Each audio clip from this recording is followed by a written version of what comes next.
अस्सलाम वालेकुम friends, welcome back my channel cook with Mariam. बिस्मिल्लाहिर्रहमानिर्रहीम। आज मैं आपके लिए कच्चे आम की खट्टी मीठी चटनी बनाने की रेसिपी लेके आई, जिसमें हम पुदीना डाल के बनाएंगे।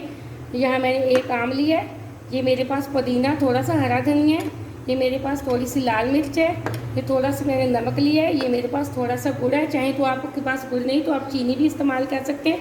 सबसे पहले मैं आम का छिलका उतार के इसके छोटे छोटे पीस बना लेती हूँ। यह मैंने आम के इस तरह के छोटे छोटे से पीस बना ले। अब हम इसकी चटनी बनाने के लिए मैं एक कूंडी लेती हूँ।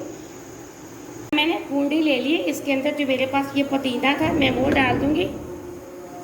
यह मैंने सारा पुदीना कूंडी के अंदर डाल दिया। मैं इसको हल्का हल्का सा बारीक काट लेती हूँ।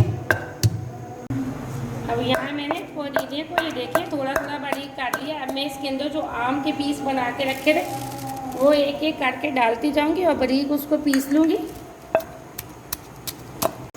यहाँ मैंने प्याज को भी एकदम से कर लिया। यहाँ मैंने आम को एकदम से बारीक कर ली है।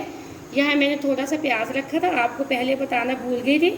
अब मैं इसके अंदर वो डाल दूँगी, इसको भी बारीक बारीक कर लूँगी पीस के डंडे की मदद से। इसी तरह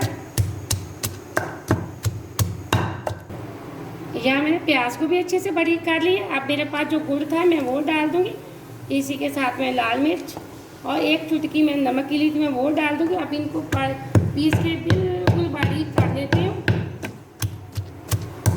एकदम से मैंने पुदीने की चटनी देखें बारीक कर ली है। ये चटनी बहुत मज़े की बनती है, खट्टी मीठी। मैंने गुड़ डाला, अगर आपके पास गुड़ नहीं तो आप इसके अंदर चीनी भी डाल सकते हैं। चटनी बहुत मज़े की बनती है। अब दोपहर में इसको रोटी के साथ खाएं तो बहुत मज़ा आएगा। ये छोटी सी रेसिपी आप इसको ज़रूर ट्राई करना।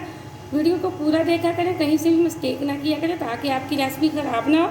और वीडियो को लाइक भी किया करें, चैनल को भी सब्सक्राइब कर दें ताकि मुझे आपकी तरफ से खुशी मिले। ये देखिए माशाल्लाह से बहुत अच्छी चटनी बनी। आप इस रेसिपी को ज़रूर ट्राई करें। मुझे अगली रेसिपी के लिए इजाज़त दें। अल्लाह हाफ़िज़।